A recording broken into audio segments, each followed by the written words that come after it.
Dear students, welcome to B K Sharma classes. आज हम लोग न्यूटन के गति का दूसरा नियम से परिचित होंगे। Newton second law of motion.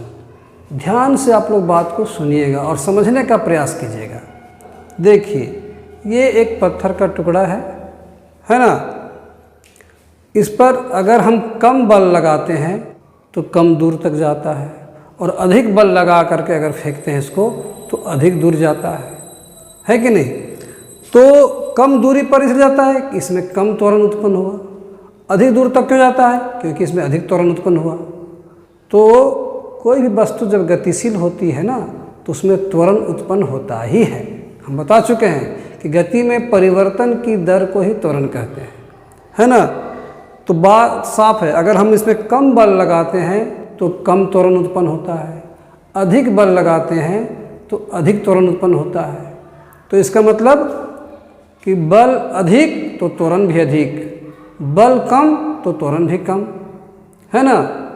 यानी बल और त्वरण में कोई गहरा संबंध है। किसी वस्तु में उत्पन्न त्वरण, ठीक है, आरोपित बल का, कौन बल का? आरोपित बल मतलब लगाए गए बल का। किसी वस्तु में उत्पन्न त्वरण आरोपित बल का क्या होता है? समानुपाती होता है। समानुपाती को और स्टैंडर्ड भाषा में हम अनुक्रमानुपाती बोल सकते हैं। का अनुक्रमानुपाती होता है। ये हुआ पहला भाग। यानी इसमें हम लोग पहला भाग में क्या देखें? बल और त्वरण, त्वरण और बल के बीच क्या संबंध है, इसका है सो व्याख्या करता है।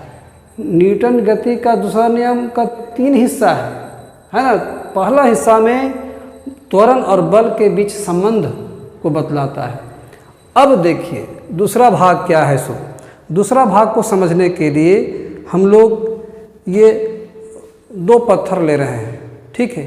एक बड़ा पत्थर है, एक छोटा पत्थर है। इस छोटे से पत्थर का द्रव्यमान कम है और इस पत्थर का द्रव्यमान अधिक है। अगर इस पर हम बल लगा के फेंके इसको तो ये बहुत दूर तक चला जाता है, क्योंकि इसका द्रव्यमान कम है तो अधिक दूर तक जाता है, यानी इसमें अधिक त्वरण उत्पन्न होता है।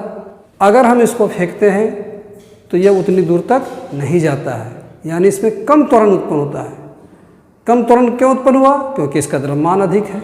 तो इस बात पर गौर करने वाली बात है कि अगर द्रव्यमान कम है तो त्वरण अधिक, द्रव्यमान अधिक तो त्वरण कम उत्पन्न होता है। यानी त्वरण और द्रव्यमान में भी कोई गहरा संबंध है, इस बात को समझना है। पहला हम लोग समझे त्वरण और बल के बीच संबंध। फिर हम लोग जानेंगे त्वरण और द्रव्यमान के बीच संबंध, है ना। क्या देख रहे हैं कि त्वरण कम जब द्रव्यमान अधिक होता है, और त्वरण अधिक तब होता है जब द्रव्यमान है सो कम होता है। ध्यान रहे, त्वरण अधिक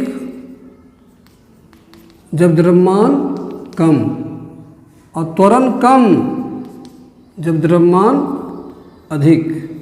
यानी उल्टा हो रहा है, विलोमानुपाती होता है। यानी त्वरण द्रव्यमान का विलोमानुपाती होता है, उल्टा होता है, जिसको हम लोग व्युत्क्रमानुपाती ही बोलते हैं। तो हम लोग क्या लिखेंगे कि किसी वस्तु में उत्पन्न त्वरण आरोपित बल का, यानी लगाए गए बल का अनुक्रमानुपाती होता है, तथा द्रव्यमान का क्या होता है? व्युत्क्रमानुपाती होता है, ठीक है। ये देखिए त्वरण और द्रव्यमान का संबंध, यानी द्रव्यमान का क्या होता है? त्वरण व्युत्क्रमानुपाती, उल्टा होता है, ठीक है ना। एवं एक तीसरा भाग क्या है? अब देखिए गौर करने वाली बात है। हम बल लगा रहे हैं अगर दक्षिण दिशा में तो वस्तु भी जाती है दक्षिण दिशा में, यानी त्वरण की दिशा किस ओर होती है? लगाए गए बल की दिशा में, यानी त्वरण की दिशा बल की दिशा में होती है। तो तीसरा भाग हम लोग क्या जानेंगे?